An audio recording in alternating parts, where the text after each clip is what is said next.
श्री स्वामी समर्थ. जय जय स्वामी समर्थ.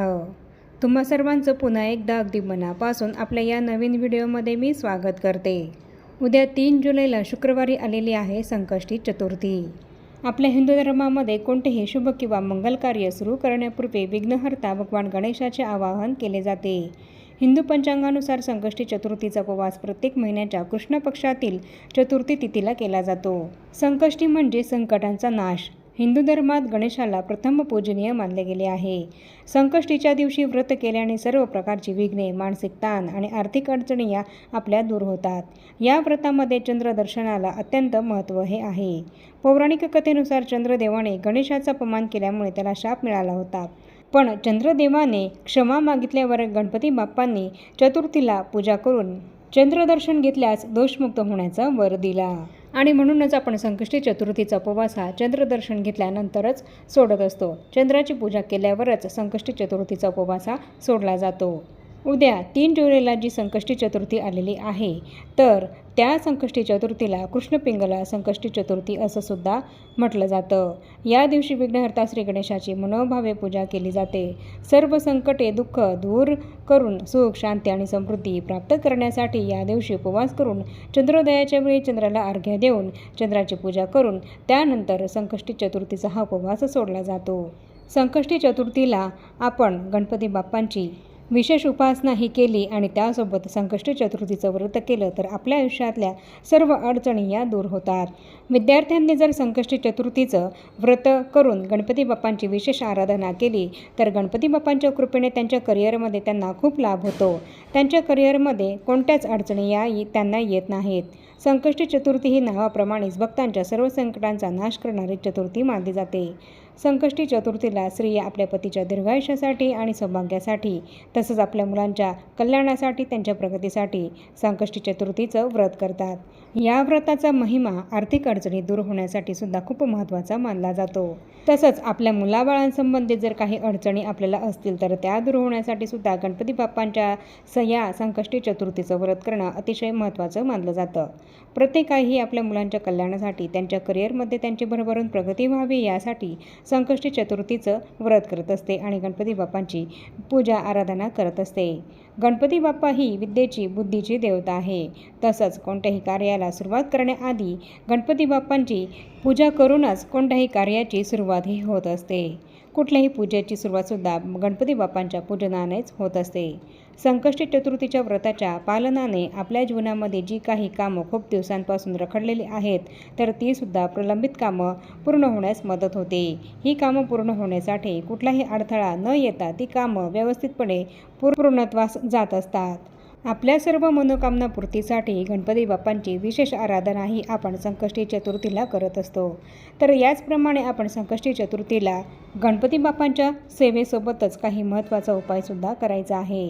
तर आजच्या या व्हिडिओमध्ये मी तुम्हाला हीच संपूर्ण महत्त्वाची माहिती देणार आहे की उद्या 3 जुलैला जी संकष्टी चतुर्थी आलेली आहे तर या संकष्टी चतुर्थीला प्रत्येक आईने आपल्या मुलांसाठी 21 दुर्वांचा आणि 21 शमीपत्रांचा हा अत्यंत प्रभावी उपाय कसा केव्हा करायचा आहे याबद्दलची संपूर्ण महत्त्वाची माहिती मी तुम्हाला आपल्या आजच्या या व्हिडिओमध्ये देणार आहे. त्यामुळे ही अत्यंत महत्त्वपूर्ण माहिती जाणून घेण्यासाठी तुम्ही हा व्हिडिओ कुठेही स्किप न करता शेवटपर्यंत पूर्ण बघा आणि कमेंटमध्ये श्री गणेशाय नमः लिहायला विसरू नका.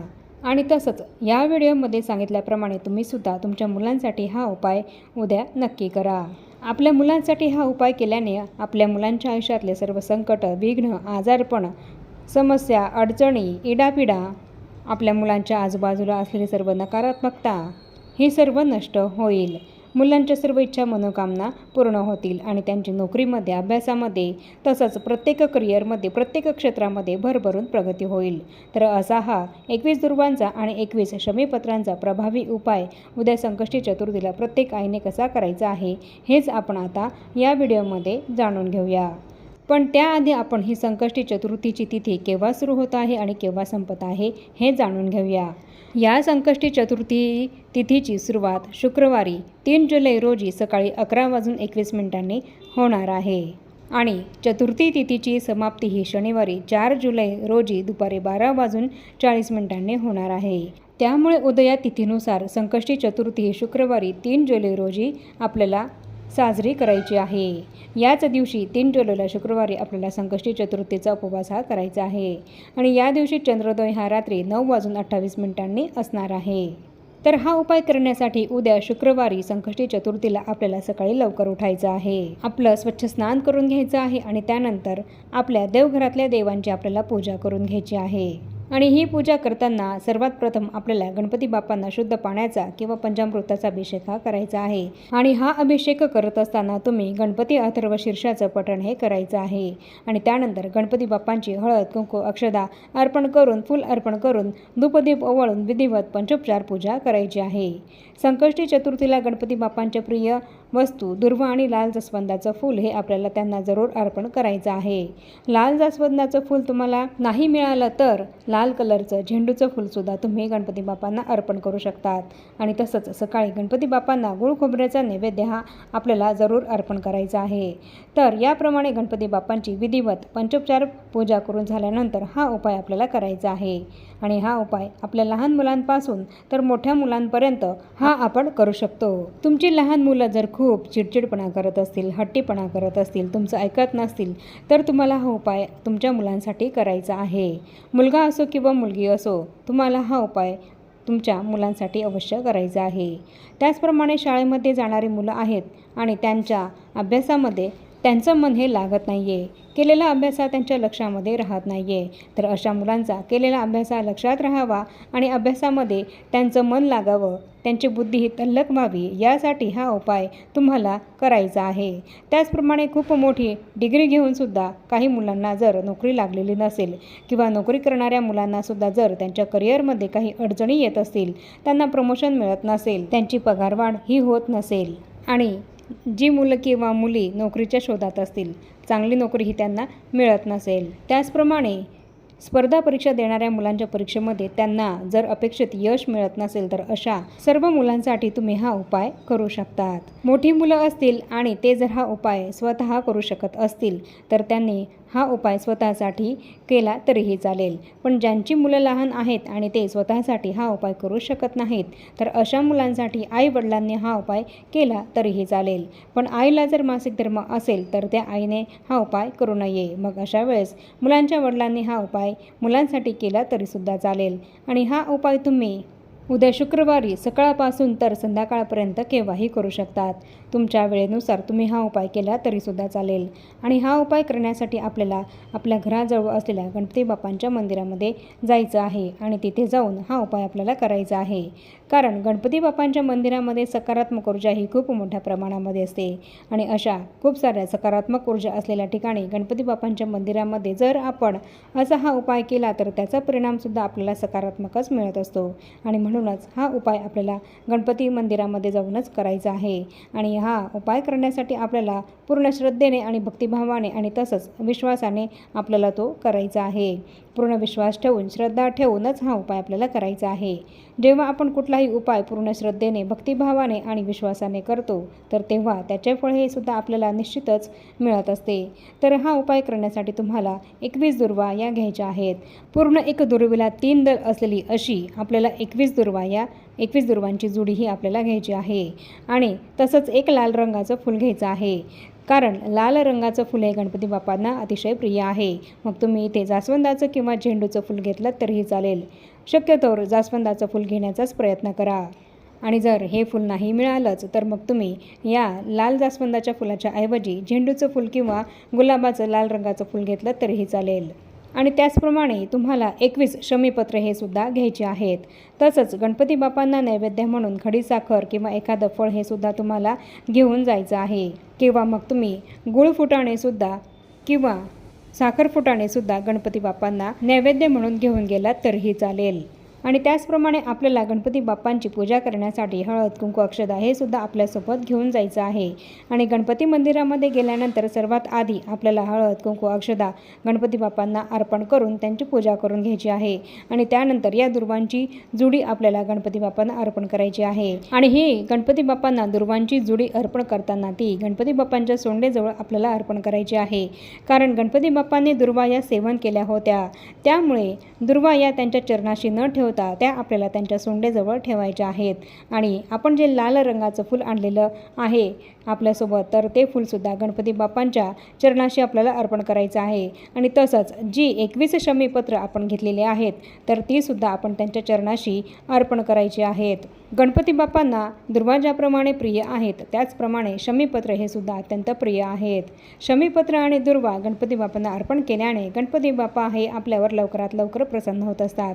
आणि म्हणूनच 21 दुर्वांची जोडी आणि 21 शमीपत्र हे आपल्याला उद्या संकष्टी चतुर्थीला गणपती बाप्पांना अवश्य अर्पण करायचे आहेत. आणि गणपती बाप्पांना नैवेद्य म्हणून तुम्ही खडीसाखर किंवा फळ किंवा गुळ फुटाणे हे जर घेऊन गेलेले असाल तर ते सुद्धा तुम्हाला तिथे गणपती बाप्पांना अर्पण करायचे आहेत. त्याचा नैवेद्य गणपती बाप्पांना तुम्हाला दाखवायचा आहे.